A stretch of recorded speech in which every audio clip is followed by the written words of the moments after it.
दिग्बला एक स्ट्रेंथ मिलता है प्लैनेट, कुछ कुछ प्लैनेट कुछ हाउस में उसको पावर मिलता है।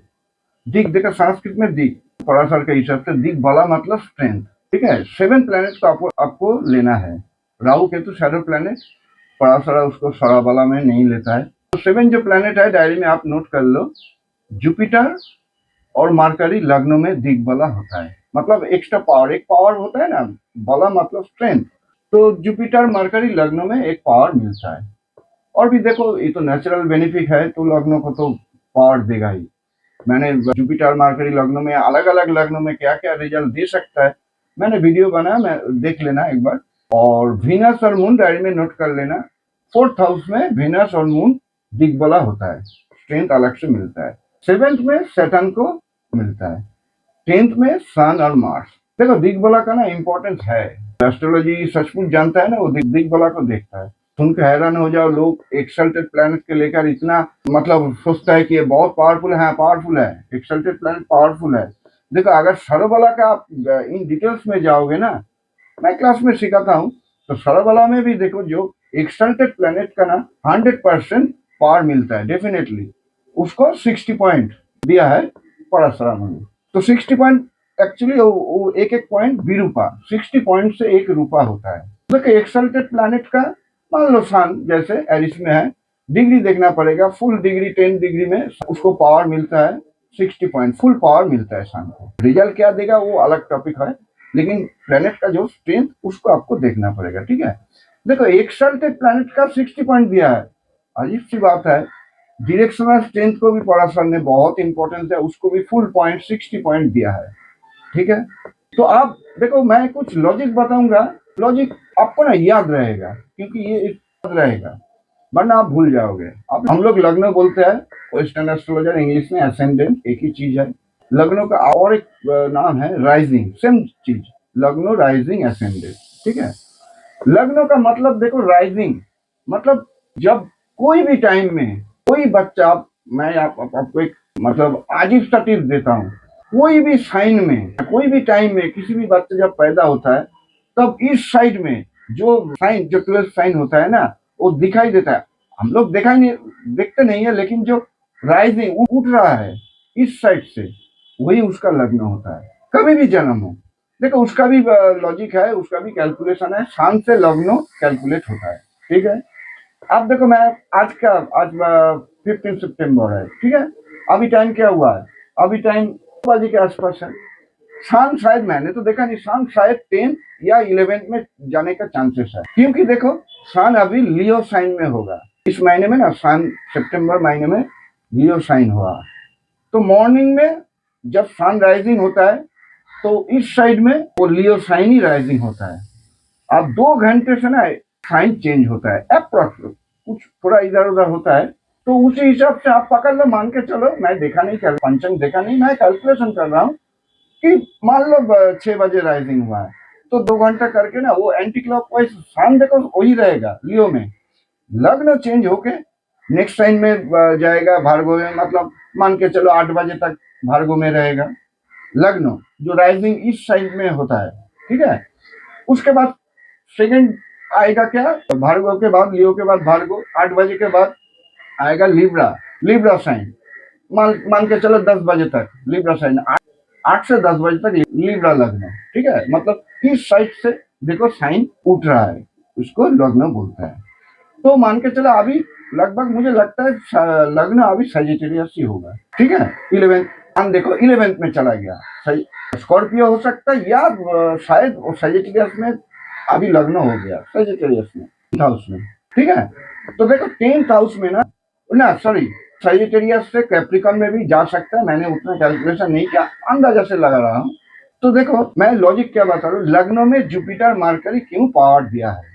लग्नों को आप दिन का शुरुआत मान के चलो, वो जो राइजिंग मतलब स्टार्ट, किसी भी बच्चे जब पैदा होता है, जो फर्स्ट उसका जो रे आता है ना, कॉस्मिक रे बोलो जो भी बोलो, उसको हम पकड़ के चलेंगे, और मॉर्निंग मतलब अर्ली मॉर्निंग पकड़ के चलो। ठीक है, थोड़ा आपको थोड़ा टॉपिक टफ लगेगा, 2-3 बार आप देख लीजिएगा। ठीक है, तो लग्नों को आप अर्ली मॉर्निंग मानेंगे, तो अर्ली मॉर्निंग में ना जुपिटर मार्केट, जुपिटर क्या है, एजुकेशन का कारक, देखो मॉर्निंग में ना हमारा साइंस भी अभी बोल रहा है मॉर्निंग में ना आप जो भी पढ़ाई करोगे वो दिमाग में रहता है। शांत मतलब अच्छा होता है एजुकेशन के लिए मॉर्निंग में। जुपिटर जो एजुकेशन का कारक है। अब देखो मार्करी को भी लिया गया है। एज पर नारी एस्ट्रोलॉजी मार्करी भी एजुकेशन का कारक है, लेकिन मैं जुपिटर को ज्यादा मानता हूँ एजुकेशन का कारक। जुपिटर को मैं ज्यादा मानता हूँ, ठीक है, क्योंकि वो फिफ्थ फिफ्थ का कारक आ गया है। एजुकेशन का जो हाउस होता है फिफ्थ, वो जुपिटर है, ठीक है। तो लग्न में जुपिटर मार्करी का एक्स्ट्रा पावर मिलता है, 60 पॉइंट मिलता है। अब देखो जो दिन का शुरू हो गया, 10th हाउस में जब जाएगा शांत, जब 10th हाउस में ना वो नून का टाइम होता है, 11 से 1 बजे तक अप्रोक्स। थोड़ा चेंज होता है, ऐसा कोई बात नहीं, लेकिन थोड़ा सा आप यह देखो तो उस टाइम में ना सन हमारा दिमाग के एकदम ऊपर रहता है। मतलब सन उस टाइम, मैं टाइम का मैं बोल रहा हूँ, सन पावरफुल होता है। चाहे वो देखो आपको विंटर सीजन में इतना पता नहीं चलेगा, लेकिन ओवरऑल जब सन ऊपर चला जाएगा ना तो उसको अलग से पावर मिलता है। देखो साइंस के साथ कितना एस्ट्रोलॉजी जुड़ा है। इसके लिए सन को 10th में डायरेक्शनल टेंस साइड का जो जो साइड होता है ना, उस हिसाब से सन को 10th में थोड़ा सा एक्स्ट्रा पॉइंट दिया है कि मतलब 10th हाउस में किसी का लग्न में सन अगर बैठ जाए तो उसका एक्स्ट्रा पॉइंट मिलेगा, क्योंकि वो टाइम होता है नून का टाइम। 12 बज के बीच का पकड़ के चलो, 12 जो नून होता है उस टाइम सन एकदम सर के ऊपर रहता है, तो पावरफुल होता है। 10th हाउस क्या होता है ना, 10th हाउस कर्मा का हाउस होता है। देखो मार्स को भी लिया, दो प्लैनेट, दो हर्ष प्लैनेट। सन भी कूल प्लैनेट बोला जाता है, मार्स आप जानती है हर्ष प्लैनेट। हम लोगों को ना लड़ाई करना पड़ता है हर्ष प्लैनेट, इसलिए 10th हाउस में मार्स को भी लिया गया है कि देखो कर्मा करने के लिए आपको कुछ दो कोई, इसलिए सन मार्स जैसे हर्ष प्लैनेट को थोड़ा सा 10th में एक्स्ट्रा पॉइंट दिया है। उसके बाद देखो जब इवनिंग आएगा सैटर्न, आप देखो थोड़ा सा इस लॉजिक को थोड़ा 2 बार 3 बार देख लेना। सैटर्न इवनिंग में, सैटर्न मान के चलो इवनिंग 7th हाउस मतलब सैटर्न, तो 7 जब सन के ऑपोजिट होता है। सैटर्न हमेशा याद रखना सन के ऑपोजिट होता है। देखो सन एक्सल्टेड होता है एरिस साइन में, ऑपोजिट लिब्रा में सैटर्न एक्सल्टेड होता है। सन के साथ पूरा ऑपोजिट वो नेचर ये करता है। तो इवनिंग में सन वीक हो जाता है। इवनिंग में ना सन को, इसलिए सन को ना पावर एक्चुअली देखो हाउस वाइज अगर हम लोग डिस्कशन करेंगे तो सन 7 में थोड़ा सा वीक फील करता है। इवनिंग का टाइम है, उस टाइम में सैटर्न एक्टिवेट हो जाता है, इसलिए सैटर्न को पावर दिया गया है। 7th हाउस में सैटर्न को एक्स्ट्रा पावर मतलब डायरेक्शनल स्ट्रेंथ दिया गया। अब देखो जो मिड नाइट जो होता है फोर्थ साइन नाइट, वो फोर्थ साइन सन देखो किसी का भी चार्ट में आप देखो इट इज, किसी का भी मिड नाइट मतलब रात को 12 बजे आसपास पकड़ के चलो, तो देखो कोई भी लग्न हो, देखो उसका 4th हाउस में सन होगा। तो टाइम उसी हिसाब से कैलकुलेट करना जो मिड नाइट में मून वेनस क्यों डायरेक्शनल स्ट्रेंथ मिलता है। देखो मून जो माइंड होता है ना, हम लोगों को ना रेस्ट का जरूरत है, sleeping time, mid night sleeping time. इसलिए काम कूल प्लैनेट मून और वेनस उस साइन में 4th हाउस में मून और वेनस को डायरेक्शनल स्ट्रेंथ मिलता है। देखो वेनस रोमांटिक को रिप्रेजेंट करता है, रोमांस को रिप्रेजेंट करता है। तो अब मैं को क्या खुल के बताऊं, आप समझ गए। मून और वेनस 4th हाउस में डायरेक्शनल स्ट्रेंथ मिलता है। तो मेरा थोड़ा सा गाइडेंस यही रहेगा, जब आपका जुपिटर मरकरी लग्न में, देखो मैं रेमेडीज बोलो गाइडेंस बोलो थोड़ा सा मैं बता देता हूँ। तो ऐसे बंदे को ना कोई एडुकेटेड रिलेशन प्रोफेशन में ना वो सक्सेस उसको मिलता है। अब देख लेना, आपको करना भी चाहिए। लग्न में जुपिटर हो या मरकरी हो, ये आप टिप्स मान के चलो, उसको एजुकेशन रिलेटेड कोई प्रोफेशन उसके लिए अच्छा रहेगा, ठीक है। अब देखो फोर्थ मून और फोर्थ अगर वेनस और मून बैठ गया तो आप नाइट में ना आप जो भी काम वो सक्सेस होगा।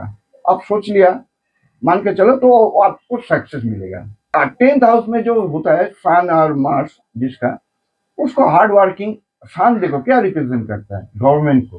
सन government, power, authority, boss type, किसी का अंडर में काम नहीं करना चाहता है। सन 10th में ना किसी का पूरा चार्ट के ऊपर डिपेंड करता है, हमेशा याद रखना पूरा चार्ट के ऊपर डिपेंड करता है।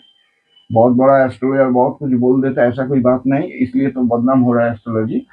लेकिन आपको इंडिकेशन मान के चलना चाहिए कि सन देखो ऑथोरिटी देता है। अब लग्न कोई वीक हो जाए तो ऑथोरिटी उसका नहीं होगा, लग्न लट दोनों ही वीक हो गया तो सन 10th में अकेला क्या करेगा, ये भी लॉजिक है ना। तो ओवरऑल लेकिन आप जब जिस टॉपिक में आप हम लोग ना डिस्कस करेंगे, उस टॉपिक के बारे में ही डिस्कस करेंगे। ओवरऑल चार्ट अलग बात है।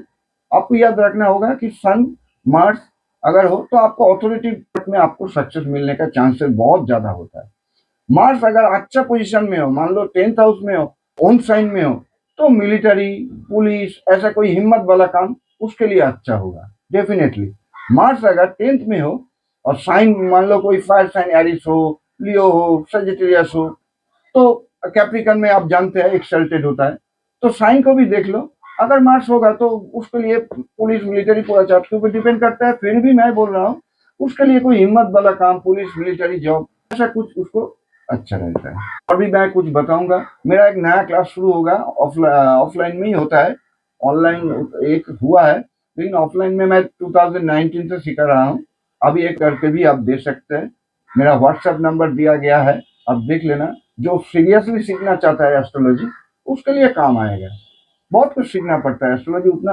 देखो हम लोग ना, आप सोचो एक बात, एक बीसीए कंप्लीट, बीटेक तो बहुत टफ चीज हो गया, बीसीए कंप्लीट करने के लिए 3-4 साल लग जाता है, उसमें रेगुलर पढ़ना पड़ता है। लेकिन एस्ट्रोलॉजी में क्या होता है ना, लोग ठीक से 2 घंटा भी टाइम नहीं देता है वीकली कम से कम।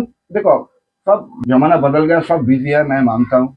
आपको 3 दिन टाइम नहीं मिला, कोई बात नहीं है, वीकली आपको 10-12 घंटा टाइम देना पड़ेगा, वरना ना एस्ट्रोलॉजी आपको दिमाग से ऊपर से चला जाएगा।